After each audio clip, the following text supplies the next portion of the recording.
Hey, good morning and welcome to Breakthrough Walls. I'm Ken Walls and I'm your host. And today, ladies and gentlemen, I have the one and only Jeff C. West on the show. And he is a really good dude. Actually lives here in Texas too, which makes him an even better dude.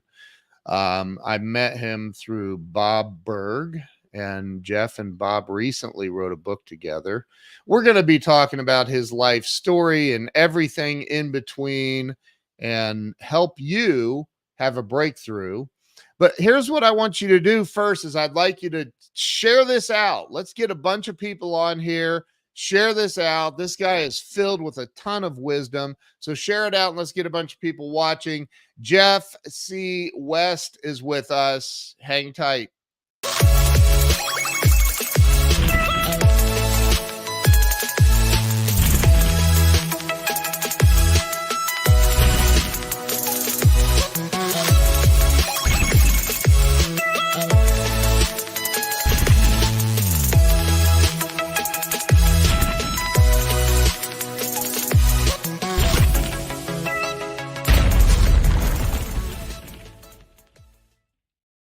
Okay, we are back. Let me get Jeff on here.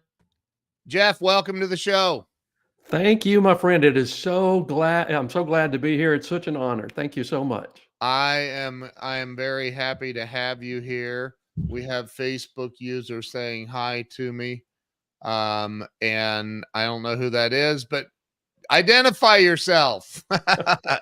So Jeff, I've interviewed over 550 celebrities and entrepreneurs and over the last 5.5 years. It's just been unbelievable. And I got to tell you that I started this show literally to help myself and others have a breakthrough in life. And I was in a kind of a stuck situation, and for me it's worked, and I know we've helped a lot of other people along the way. So I always like to start with you telling everybody where you were born and raised. Where did it all begin for you? I am originally from a little town in northwest Georgia, Dalton, Georgia. That's Okay. the hometown, home state. And I laugh and I tell everybody I grew up most of my life about 1.5 miles down a dirt road, kind of in the valley between a couple of mountain areas. Still have a lot of friends back in that area as well. I used to live in Kennesaw, Georgia, so I know exactly where Dalton is. It's the carpet capital of the world, actually. Most It people. is. If you've walked on anything, which most of us have, you've Yeah. walked on something that came from Dalton, Georgia, I'm That's sure. right. Amen. That's the truth. It's where you can go get really good pricing on carpet if you ever in the market. Absolutely. Did you grow up in the carpet business or? I personally, the only work in that industry that I ever did is one summer. I don't remember what year in college I was in, but one summer between, two of my college years, I worked at a place that made sample books for the carpet salespeople to go out and do their thing. But my family, both my mother, my father, and my sister, all worked in that industry. And my Wow. little brother got out of town. He went more of a military career, but yeah, it's prevalent in the family, let's say. Yeah. Wow. So for you growing up you grew up there, you went to school there and everything in Dalton, Georgia. So Right. what was it like for you it's a beautiful area, by the way. It's just gorgeous. All the pines and it's just beautiful. But what was it like for you growing up out there in Dalton, Georgia? It was such a blessing in so many ways. Dalton is not a huge town. It's a decent sized town. It was smaller back the number of years ago that I'm talking about now, which is I'm getting older. It's over a half century ago, and Right. Right. Yeah. but it was such a blessing because it was a time where you could go out and play, and you didn't worry so much about your kids getting. Parents today have different worries than my parents did back then, for sure. I Amen. I have a 13-year-old. I know. Yeah, No. and I always laugh and say I grew up in a very non-affluent lifestyle. which meant that I got really creative. We didn't have to have all the latest bells and whistles. We made our own fun. We'd go out and we'd Mhm. ride our bikes all day on a Saturday, and Yeah. it Yeah. was just such a blessing in so many ways. But still, good people there. Oh gosh, when I get back home and I get to connect with old friends, and I've made a lot of new friends actually the last few years in Dalton as well. It's just been such a blessing. My sister still lives there and love her to death. Wow. I have cousins that live there, Well, and Dalton has 3 or 4 exits off of I-75, I believe. I mean, it's not a small town. It's right. It's it does. It has more now than it did when I was growing up. But yeah, if you right. remember that drive, I always laugh and say, when we grew up in Dalton, we went to Chattanooga, Tennessee to have fun. And if you really wanted to get in trouble, you went to Atlanta. Yeah. But Yeah. I-75, as it would go up there, I'm old enough that I remember when they completed I-75 through there. Wow. And my the house that I still consider my home there, we lived in a lot of places, but we lived in one place for about 8 years, and I actually 9, I guess. But it was I could walk to I-75 through the woods and be there in 15 minutes. So Wow. I mean, and yeah, that whole area, and I think Dalton is maybe what, an hour or so, maybe a little more from Kennesaw. The all Kennesaw, right, it's not right, maybe not even that far, but yep, uh, so I know exactly. It's so beautiful over there. it Um, is. so talk about, except for one thing, the red dirt. The red dirt. Red clay. So, quick side story. I had a huge Newfoundland dog, Mhm, and she was a puppy, and our house had all white carpet. And we got a Christmas tree one year that came, you use the Christmas tree, it was packed in the dirt in the right. thing, and then and then you replant it afterwards. It was a really cool concept. Apparently my Newfoundland wanted to drag the Christmas tree all over the house on our white carpet with red clay dirt in the ball thing, and I was like, oh my god, it was awful. It was awful. But anyway, the red dirt. That's the one thing I do not miss about Georgia is that red clay dirt, because it ain't coming out like No, it makes an impression that lasts. forever, right? Yeah. So, but anyway, so you grew up there, normal childhood, I assume, and graduate high school. Where'd you go to college? I went to college in the state of Alabama at Jacksonville State University. I actually Wow. have a Bachelor of Science in Music Education. My original plan was to teach and be a band director somewhere. And Okay. then while I was finishing up that degree, I ended up getting a graduate assistantship in a school in Texas. It's Texas A&M Commerce. And Wow. that's where I got my master's in music composition. And I had decided pretty much I was going to either teach college or go into film scoring. And life has its way of making its little twists and turns. And I'd gotten married during the middle of that year, and I promised my wife at the time that I would have her back in school at Jacksonville State in the fall, and she could finish up her degree in psychology. She was a year behind me, basically. Wow. And at that time, there weren't any teaching jobs open in that area. So ended up in sales by default. And that's where I stayed my whole working career: sales management, working for myself. That's where I stayed my whole career. So, okay, and you ended up back in Alabama? hmm Yep. Went back Okay, to Alabama and worked there for a year, got promoted, moved back home to Georgia for a little while. Then I came to Texas 34 years ago. and didn't leave. I Yep. I I understand, trust me.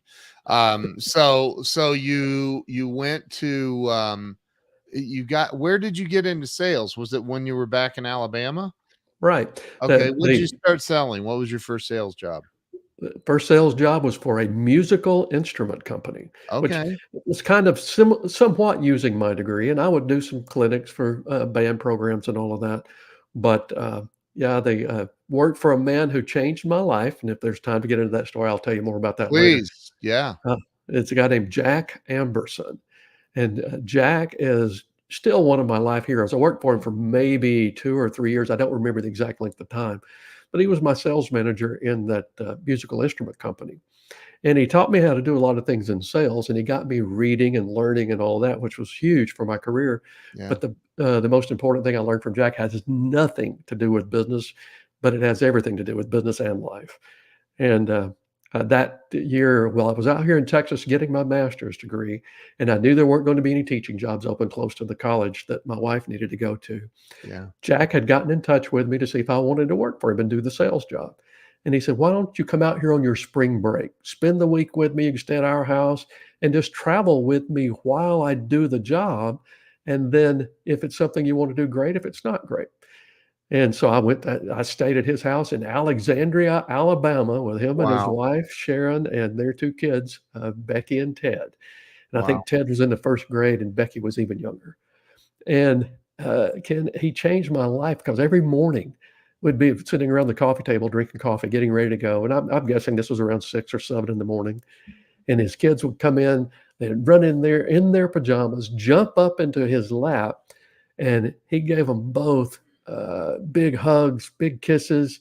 And he said something that I had never actually heard. And I need to come back and clarify that in a second. But every morning, uh, he told his kids 2 things. He gave them a hug and a kiss, and he said, "I love you so much, and I am so glad God picked me to be your daddy." Mm. Now, I know my parents loved me, Ken. Wasn't the issue. They fed me, they clothed me, they Yeah. did what they needed to do. Yeah. But we weren't a family that did that. And when I watched a grown man, a man's man by every definition of the word, do that with his kids, it changed how I saw the world.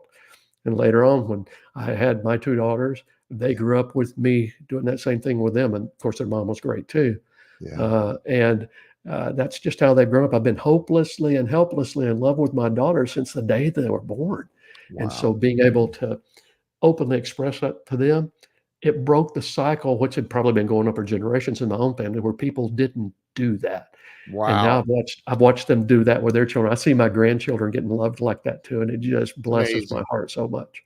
That's amazing. That's amazing, especially if you didn't grow up with it. Right, And right. I can relate to that. So, and this is the musical instrument company, right? Correct, right. Okay. He was the So general manager for the company. what's that? He was the general manager for that company, yeah. Okay.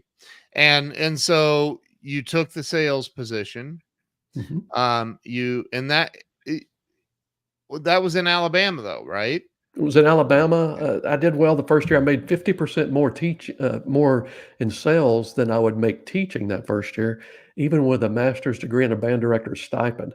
And Wow. so they promoted me to Georgia. They had a location there, and I ran their Georgia operation for about 3 years before I left that industry.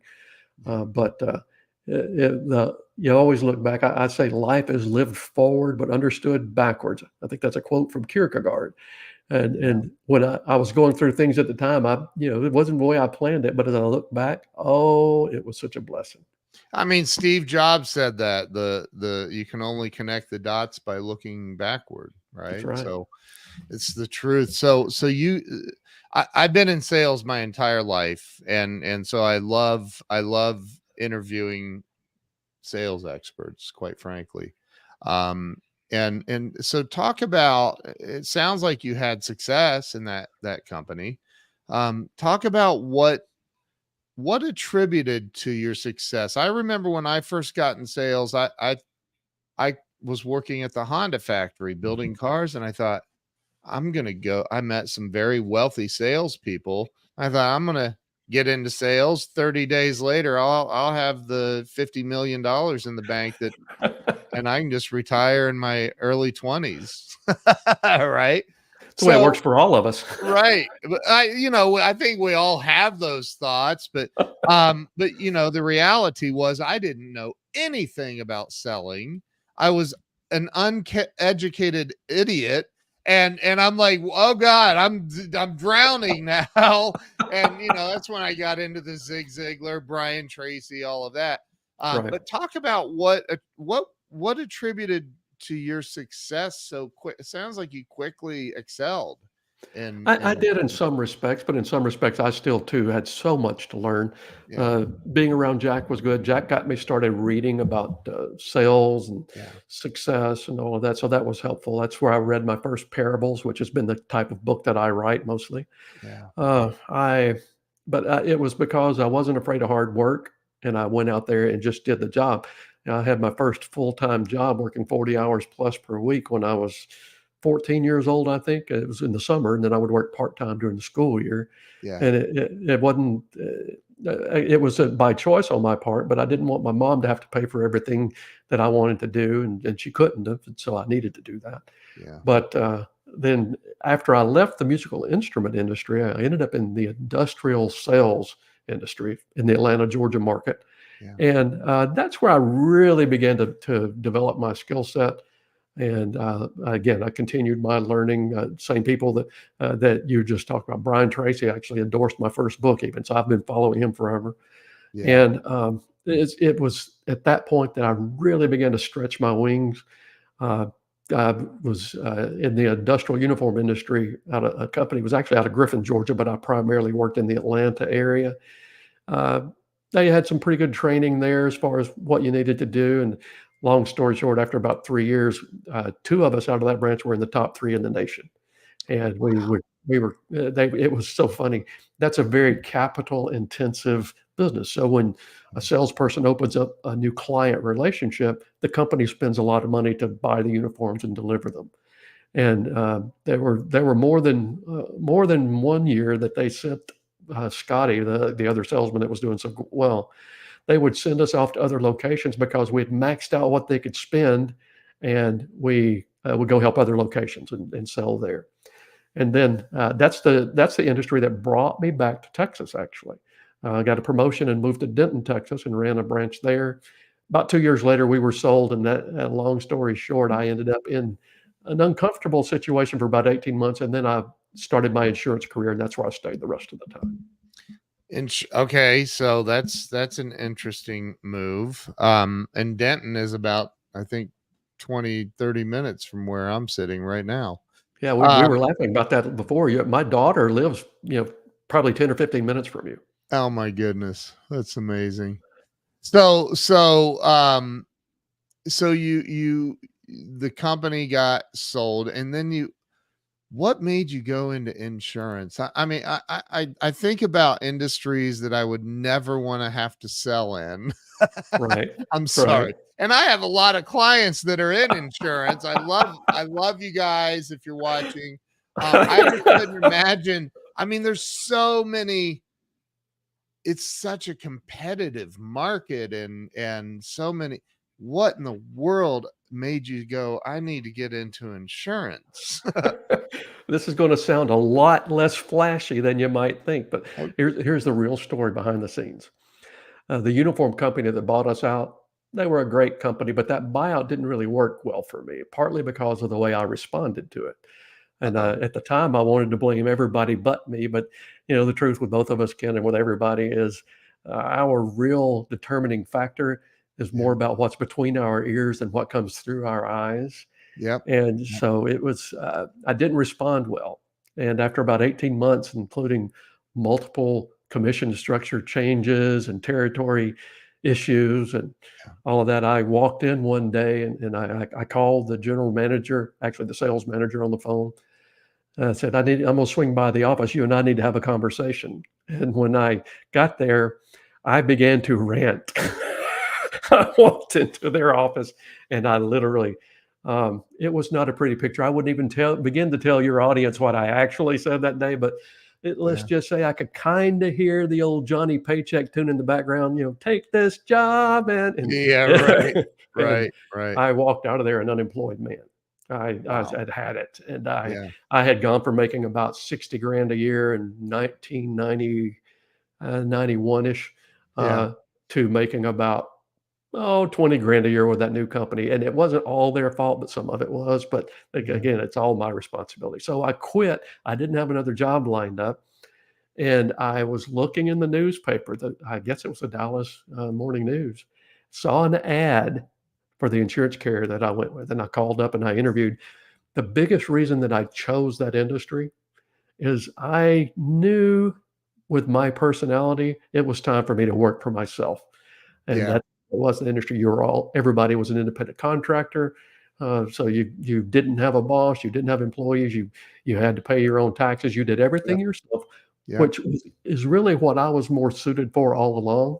And I finally had the confidence that, well, I've been selling successfully for other people. I should be able to successfully sell for myself. Yep. And so it was that combination of drive to work for myself. I jokingly tell people that I'm much better at shaving the boss's face than kissing the boss's foot. Yeah, right.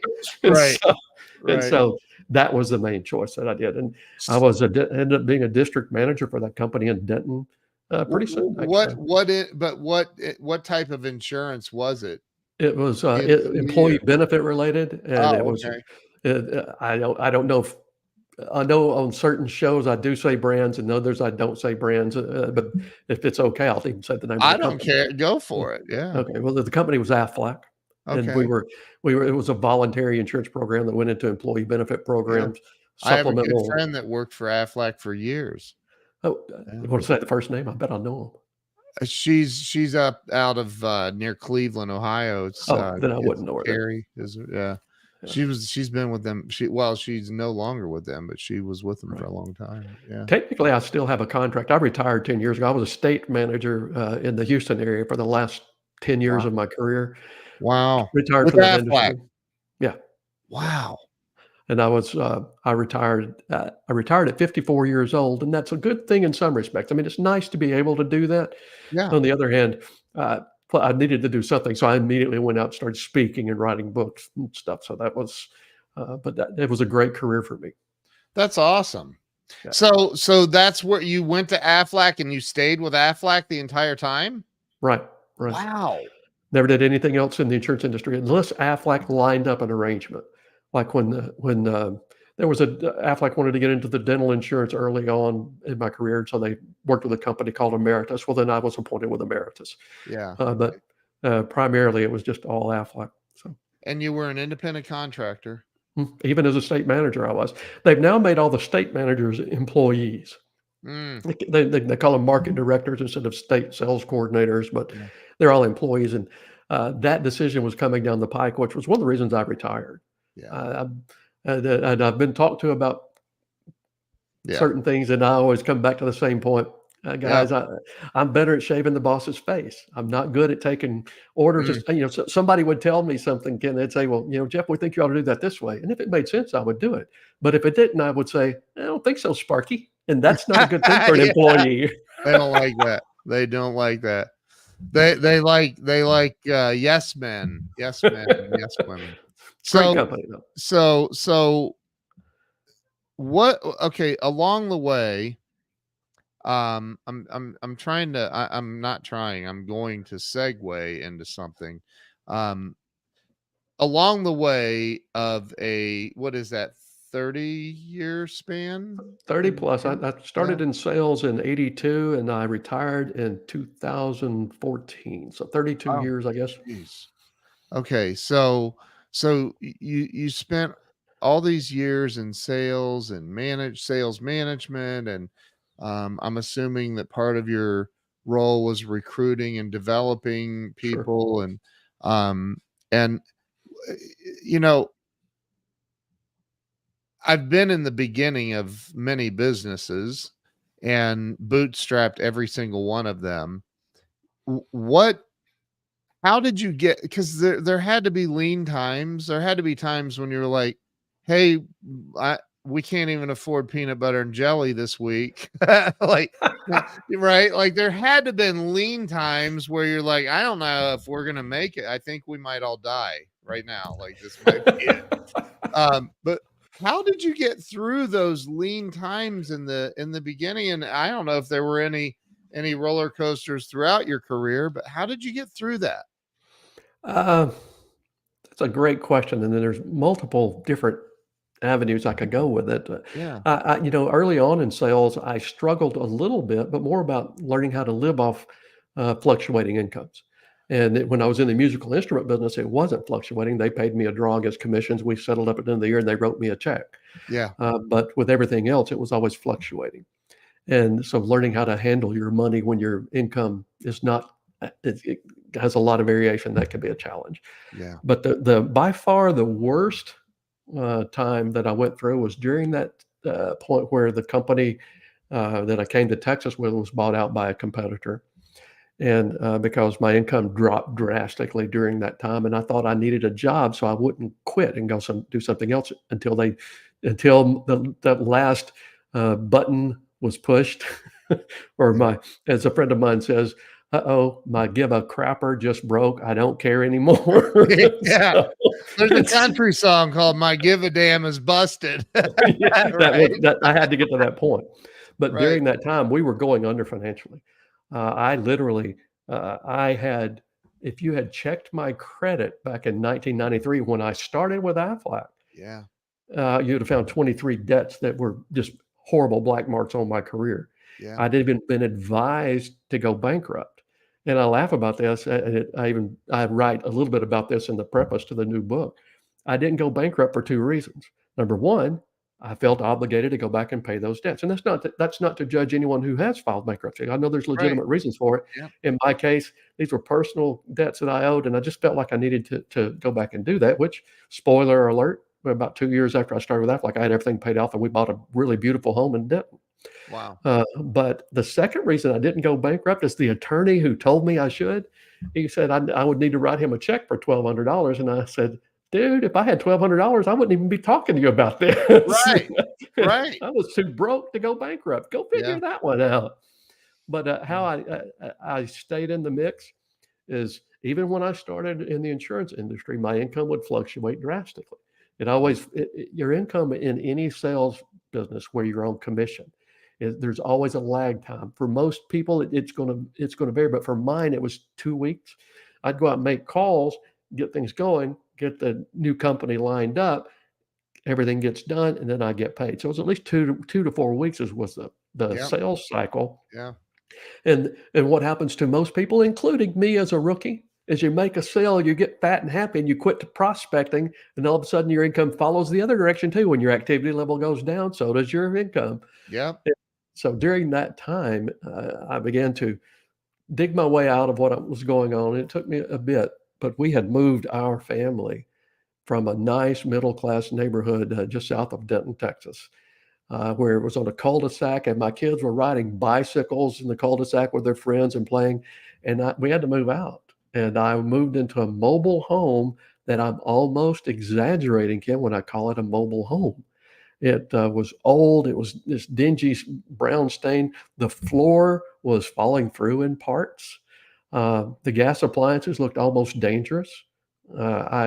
It was not a pretty picture. And my girls went from having their own bedroom to sharing a room in a tiny mobile home that when I would go in there at night to kiss them goodnight, my legs would literally touch both beds. I was kind of moving in between them and to kiss them back goodnight.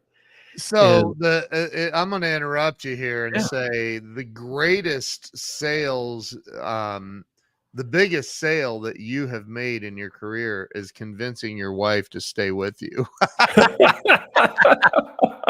Oh, right? Because I've been there, man. I have been there. I get that. I totally get that. Wow. Well, wow. What got me out of that mess, and I'll never forget this.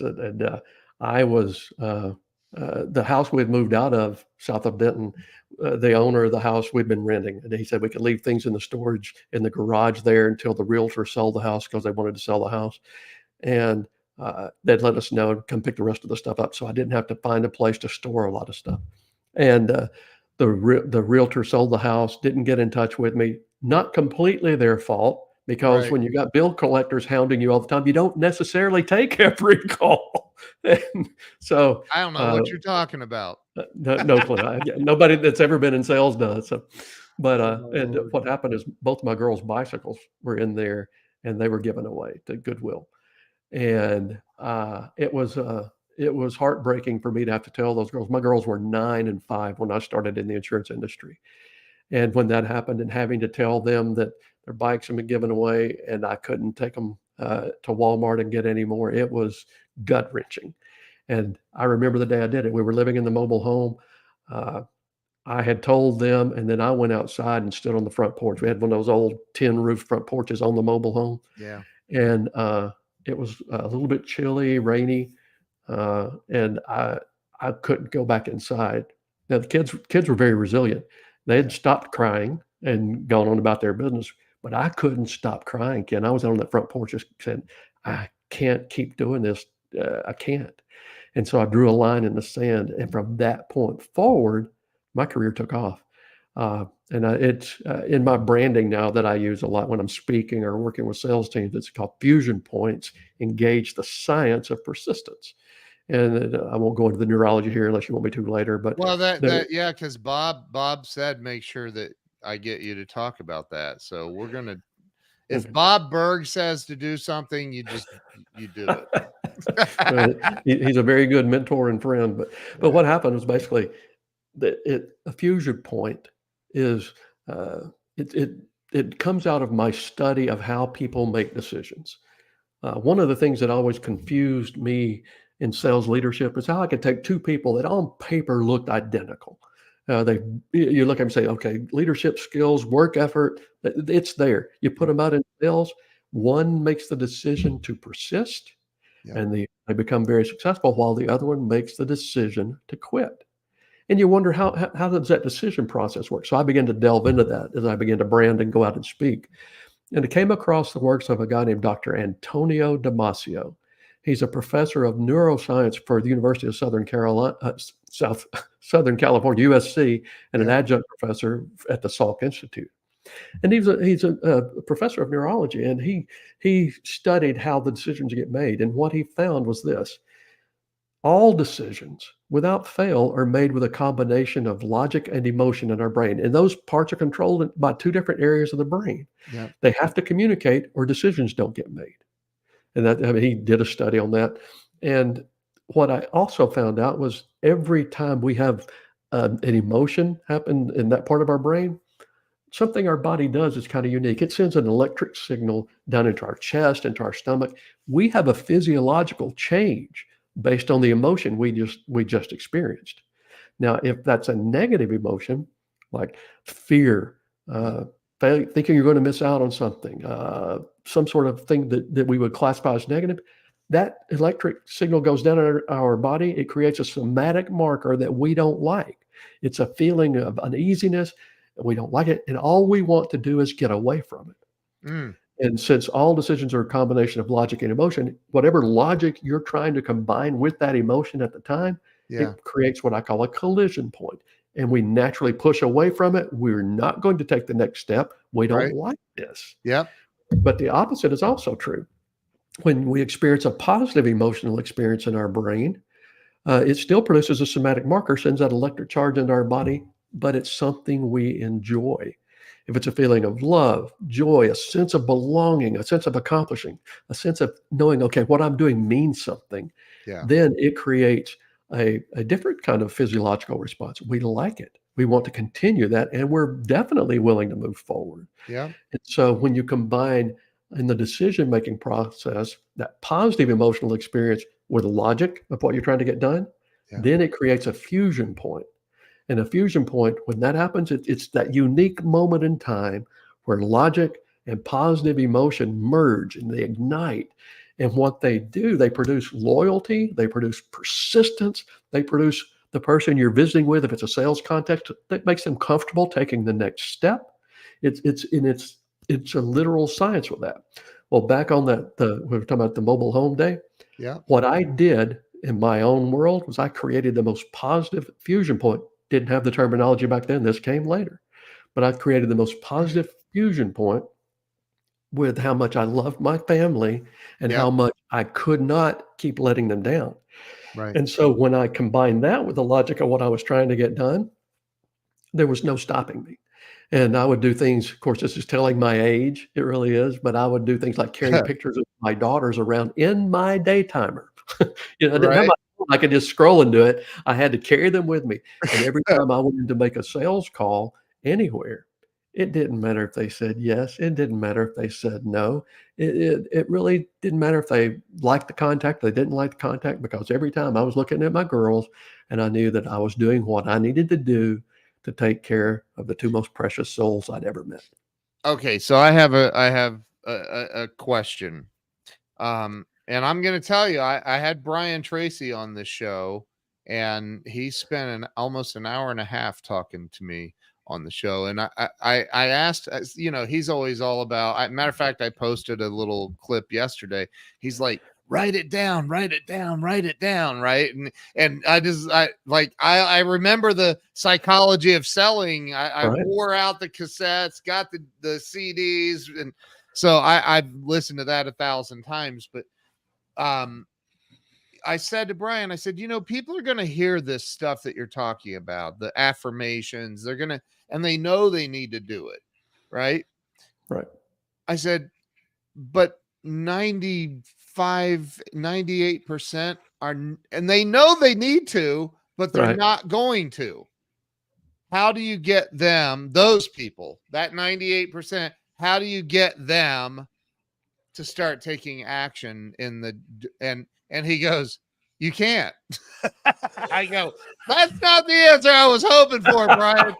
Like, what? He goes, you can't change people. They got to get into enough pain to change themselves first. Right. And so my question is, because I love the science of neurology and kinesiology and all of, right? What, in your opinion, is there something that you can do with this scientific information? Is there something that you can do to convince people to move, go? For the love of God and everything else that's holy, take freaking action. I've said that to salespeople and they quit. Well, the answer to your question is actually, yes, you can. And it's so funny. I'm like you. I studied so much about the psychology of sales from people like Brian, and I would learn what they did, and then I would just start duplicating it because that's just was my nature. Yeah. And but the truth is, with the psychology of sales, we all know that it works. We all knew it back then. We just didn't understand why it worked. Right. And so when you combine that neurology process where okay, this is a default setting in our brains, it's going to happen. Let's work with that and let's do it. Let's influence that. Yeah, you can. And what I would do in those shoes, Ken, is I would base the way I related to the person I'm visiting with on how I perceive them as far as how they relate. If they're more into the emotional context of life, if all that, then you can just talk about the psychology of sales. You can talk about all that, and it's going to work because they get it. There are a lot of people that when you talk about psychology and things, they don't put as much stock into it as maybe they should. Right. So with those, you go with the detail part. It's like if they're in the logic side of their brain or the emotional context of their brain, and you relate to them at that level. Because as you well know, if you're trying to get people to take action, you can't get anybody to do anything. You can't push them. You can't do anything, but you can influence how they make the decision. And that's one of the things that I teach in the Fusion Points business model, is whether it's a sales context or whether it's developing your organization, whether it's support staff, sales staff, doesn't really matter. It all works the same. Yeah. When you intentionally create an environment that's constantly combining positive emotional experiences with the logic of what you're trying to get done, you get buy-in from both sides of the brain then. Yeah. And you buy in from people who feel like they really gravitate toward one or the other. And I say sides euphemistically. The left brain, right brain thing isn't exactly the way the science works, but it is different parts of the brain for sure. Right. But when you do that, then you can have the opportunity to influence how they make the decision. And that's the key. And as you're working with any kind of organization, getting that concept right. That's one of the things that when I'm teaching and I'm working with a group about fusion points, my biggest goal is when I get through, they understand why it works and it makes sense to them logically as well as emotionally. And so then they can implement the process and ad lib within that process when they need to. I just, I know what I'm getting ready to say. If you can't relate to it, then you've never been in sales management. And this whole thing's been a lie. I'm just kidding. So you're like, oh my God. So here's the thing. I don't even know how many resumes I've looked at, thousands and thousands, just like you. And Right. you look at this and you're like, this is my ace right here. This guy or the gal or whoever. This one is the ace. You interview them. You're, oh my God, they're gonna kill it. I'm gonna be able to retire just on my residuals off of that person. Like, holy crap. And they come in and they do nothing. Right. Nothing. They won't get up. They're scared. You can detect fear of Right. rejection, the knocking on whatever it is, right? And then you Mhm. get somebody that I know, and he's a Facebook friend of mine, worked for me years ago. Just I was in West Virginia, and this guy was just a good old boy. And I'm like, dude, if you go out and knock on doors, you knock on 10 doors, you're gonna sell 2 or 3, and you're gonna make a lot of money. He Right. went out because he believed me, didn't know any better, and made $4,000 a week. I'm like, I mean, he was like my hero, and I just thought, oh God, he's not even gonna, but he went out and just killed it. So Right. what is the difference there? That I'm telling you, man, that is the, if you have the answer to that and you can figure that out, you're going to be the wealthiest man in the world, because that's crazy. Well, it is exactly the same question I had when I left the insurance industry and why I began to go down this road as far as investigating why they made the decisions they made. Mm, And so what I'll tell you in that instance, Ken, is when you're recruiting into a sales team, you need to, I always coach people, don't try to sell someone on coming on board. Do the same thing that you really should be doing in any sales conversation. You ask the right questions. yeah. You get that candidate to tell you things like, and one of my favorite questions that I would always ask, I would look at their resume. You see all of that. I would do those things, and I would get to know them in the interview process. Talk to them a little bit about what they'd done and what their skill set was. But there was one question that I always asked in an interview, and I would always leave the room and let them think about it before I came back and they answered with me. I would say I was going to get some coffee or whatever, but I wanted them to have a couple of minutes to organize their thoughts. But I asked them this question. I would say, Ken, I want you to think about this. And when I come back and answer the question, I would like to know something very simple. If I had a magic wand and I could wave it and create the ideal position for you, a career choice that would be something you would want to do for the rest of your life, tell me what it would include. Not just about the company or the industry. Tell me what your day-to-day things would. What do you want it to bring to you and your family? Tell me what you want from a career. I'd leave the room, come back, and what they would do, Ken, is they would sit there when I came back and say, "Well, I'm looking for a career that does this, this, this, and this." They would have their thoughts pretty well organized. Yeah. And what I would say to them at that point was, if what they wanted didn't match what I did, I would tell them up front, I don't think this is the right place for you. It won't bring you what you just said. But if they told me things that really my career choice, what I was recruiting for, did line up with that, Yeah. I would say, you've got a great opportunity here. So I've got some good news for you. The things that you mentioned that you want in an ideal career, this one matches up pretty well with it. You said you wanted this, we do that. You said, go down the Yeah. list. Right. And Right. then I would say, here's what I'd like for you to do. I want you to think about this for a couple of days. And then let's visit, and we'll talk about if it's the right choice for both of us to move forward. And that's a very similar thing that I would do in a sales conversation. Yeah. If you ask the right questions in a sales conversation, Yeah. a phenomenon happens that's just wonderful. If you know your stuff, you know where you're providing that value to the person you're speaking with. Yeah. If you ask the right questions, they will come back and tell you they need this, they're looking for that, this issue's bringing them problems. They'll tell you all the things that you could tell them yourself. I could sit there and say, well, this is a great career. You ought to be jumping all over this. You can make a lot of money, blah, blah, blah. But the truth is, if I said it, or if someone says it in a sales context and I haven't already developed that know, like, and trust relationship, Yep. what will happen is they won't give themselves permission to just naturally accept that. They don't know me yet. Right. But if I the right questions and they tell me the things, well, then it's coming out of their mouth. So if I say it may be suspect, but if they say it, it's the gospel truth. And so my goal was always to ask the questions and do that. But in the sales context, what I would do then when they came on board, I didn't intentionally do it back then by knowledge. I did it by gut. And now that I know the neurology and all, I teach people how to do it intentionally. You combine that positive you combine continuous positive emotional experiences Yep. in the context of the logic that you're trying to get accomplished. You connect the two and you get them into an environment where they want to stay. And if they want to stay long enough, then they can become successful. And once they become successful, you can't stop them. It's awesome. Wow. I used to give this book out, and I know you're an author, and everybody should buy all of your books. But I found this years ago, this little tiny network marketing book written by a guy named Alan Pease called Questions Are the Answers. And there's only one little part of and it's because he talks about body language and all of that. And Right.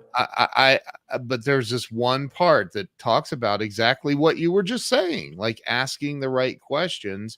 And sometimes though, and I think you probably have it down to a science, but sometimes it's hard to read somebody. So knowing what question to ask is sometimes difficult. It definitely takes some thought process. And what I coach sales teams on is this: you start where you bring the most value to the person. You hear the buzzword value proposition all the time. Yeah. And I think most companies, although they're well intended, I Yeah. think they kind of miss the mark on what a value proposition is because, Yeah. they'll start thinking our value proposition is we do this, they give us that, that's the transaction, but then we also do this and we do that and we do this, more of a value add kind of thing.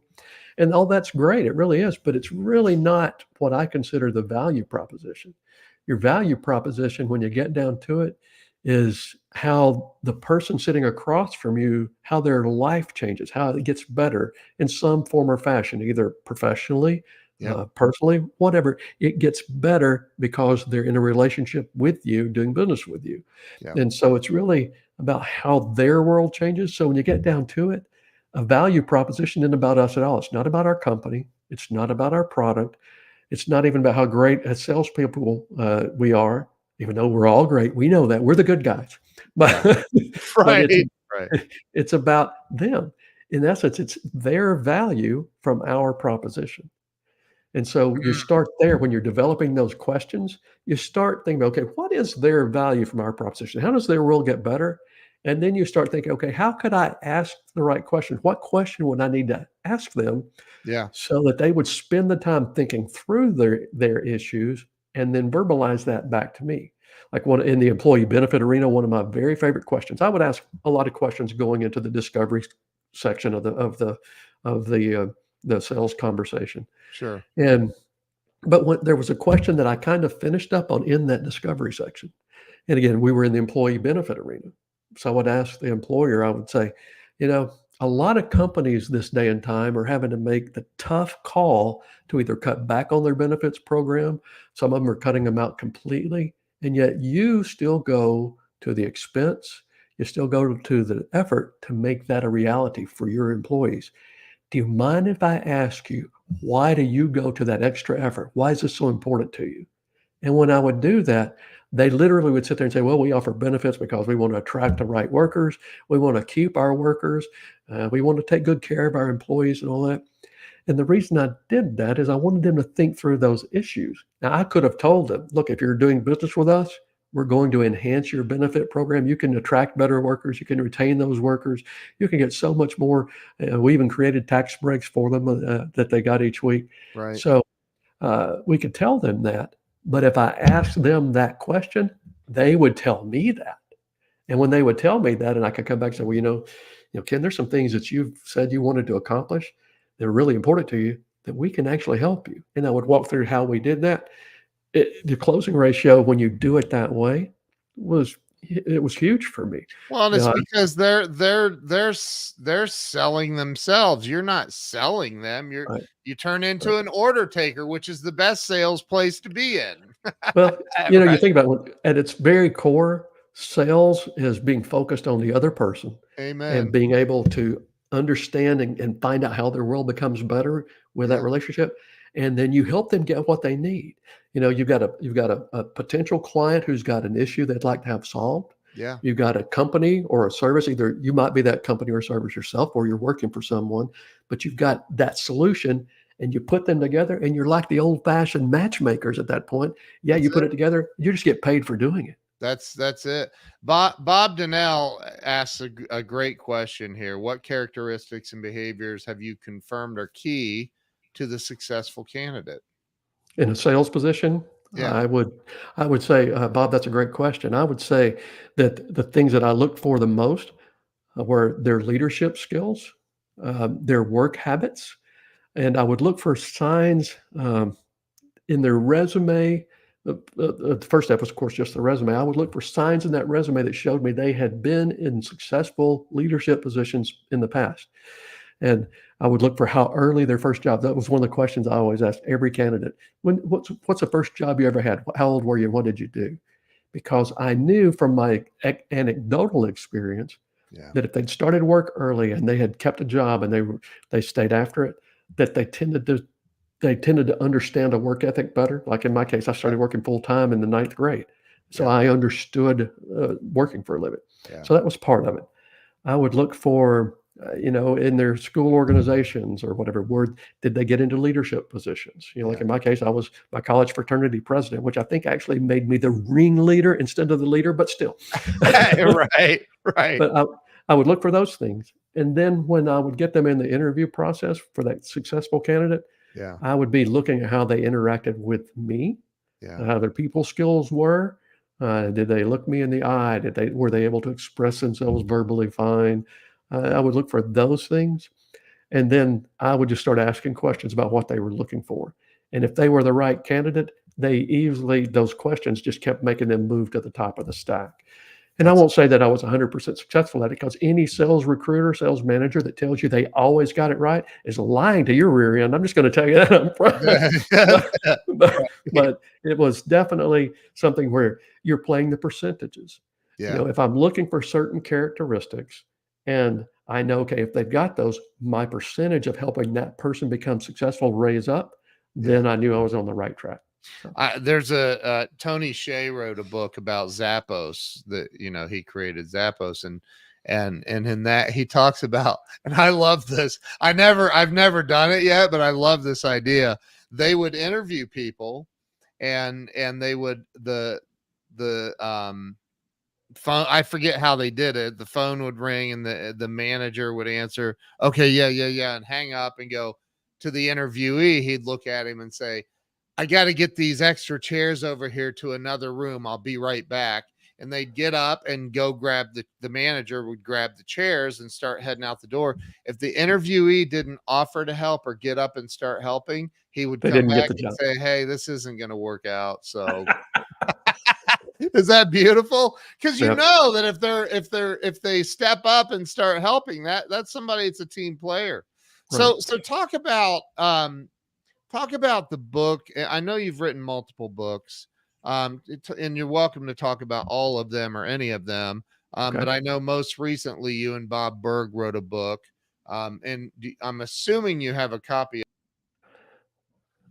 I'm looking around right now to make sure that I do, and it's not on my desk. I'll show you this. It was one of the proof copies, but it's called Streetwise to Saleswise. I'm sorry, my Apple Magic Mouse does weird thing. It kicked me out. Like, Well, I noticed I was full screen. I thought you did that on purpose. no, go ahead. Just show the book. I did. Did you show the book? I did. I showed Okay. the Okay. top Sorry. of it. But the book is called Streetwise to Saleswise, Become Objection Proof and Beat the Sales Blues. And it's the story of a young man who was not in sales. The lead character is a guy named Thaddeus Tucker. And by the way, if you don't know it already, it's a business parable, a sales parable. I love to read parables. It's my favorite genre. So when I'm doing that, I will I get involved in the story. Then when what they're trying to teach me, the logic part, I retain it better. We all are the same way. It's that Right. combination of logic and positive emotion. Yeah. Yep. But in the book itself, the main character is Thaddeus Tucker. He's a kid that grew up on the streets of New Orleans, which is the venue for the geography for the book, and he's has a little bit of an inappropriate sense of humor, and he has a little bit of what's the right way to say this? His mouth gets him in trouble, and Oh, so okay. we get him fired pretty quickly on in another job that he had, and then he takes a sales job by default, and it's taking someone who's a little bit brash and a little bit immature and starting them from there and taking them through the process. It grows them as a salesperson and as an individual. And we've got such great characters. The story for the book literally came to me while I was sitting in New Orleans with a glass of Chianti on a balcony with my wife. We're having a late lunch, and I'm listening to a street busker sing, and the entire storyline came. Bob and I had already decided we were doing the book, Oh my but God. that's where it came to me. And so I've got multiple characters built in. My goal with any book, and same with the first one, The Unexpected Tour Guide, and the second one said The Lady with the Blue Hair, which is actually a sales book. You'll love it. Wow. But that's my goal, is to write fiction that people would want to do anyway. But the characters are great. The story's fun. The sales teaching and the leadership teaching. We do a good job of showing how to recruit, how to lead a team, and how to learn the skills. It's a very it's a good faceted book. I'll just say that. We're actually having something that's kind of been an outgrowth of that. Bob and I are now starting to do, along with Kim Anjali, we're starting to do live events in Florida and West Palm Beach called Saleswise Live, and we're branding it, and we're taking that book to that level. And it's a Wow. 3-day event, and anybody who wants to do that, just I'm trying to think of what the link I have on there is. Just check out my website at jeffcwest.com, and you'll find us. Just jeffcwest.com. Right. I'm going to put that up on the screen. And the URL for the book itself, go to Streetwise to saleswise.com. It's in all the book retailers, but there's a special link there. If you want the hard copy of the book, there's a special link there. Ingram Sparks has given us some priority treatment. Yeah. People can click that link and buy it directly from Ingram Sparks. It cuts out the middleman. They get it much faster. That is awesome. So awesome. So you have had an illustrious career, and you decided after retiring that you were going to start writing books. And I think that's phenomenal. Um, I think I personally think everybody should write some kind of a book. Me Um, too. it's first off, it's very cathartic. You start uncovering things. You're like, oh my, I forgot about that, and it just a healing process, and it's a great process too. So Right. congratulations to you, Jeff. That's amazing. And to be able to partner up with somebody like Bob Burg, like, he's a legend, and so that's just amazing. Well, thank you so much. When you were saying that just a second ago, it reminded me of something my writing coach, Bob Burg's co-author on the Go Giver series, is a guy named John David Mann. He's Love also John. my writing coach and a good friend to me. Yeah. And one of the things he said in our writing class, he says, I don't know if it was an original John thing or if it's something he was quoting, but he said, I write to find out what I think. Because as you're writing your book, you're writing story, you start crystallizing things, and you really do begin to understand more about yourself. It's kind of an amazing phenomenon. But thank you so much for your compliments, Ken. I do appreciate that. Well, I love John and his wife Anna. They're They're amazing. awesome. They're amazing people. Yep. And you couldn't ask for a better writing coach. Like, I agree. he's written like 4,000 books. Well, I got tickled. Unbelievable. He's written at least 39, and I think Yeah. 9 of them are New York Times bestsellers, and he's been doing novels, and he used to do mostly parables and memoirs and topical nonfiction, and now he's branched into novels. He's got 3 awesome novels out there, and he's now doing his own novel. I don't know if he's sharing any of that, but he's working on one that's just him now too. So it's amazing. You're making me go. I need to reach out and chat with them and see how they're doing. I haven't talked to them Yeah. in a while, but Yeah. you know what? You're I love it. You know, something for me in sales or management has always been like, what's this person's energy about? And your Mhm. energy is incredible. So Well, thank you. thank you for coming on and sharing your wisdom today and your story. Right. And everybody go to jeffcwest.com and get connected with Jeff and get his books. And I'm assuming there's a link to the new book on there. There is. It's on the front page. And if they forget that, they can always go to the title, Streetwise to Saleswise.com. Okay. But Okay. also, if you don't find what you're wanting, email me at jeff@jeffcwest.com. I'll find you. I'll help you. Amen. I love that. Jeff, thank you for coming on today and sharing and just being awesome. It's It's been been an amazing. honor.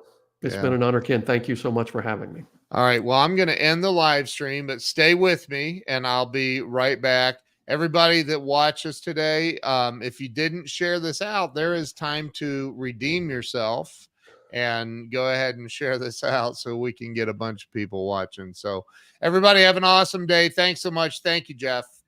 Thank you.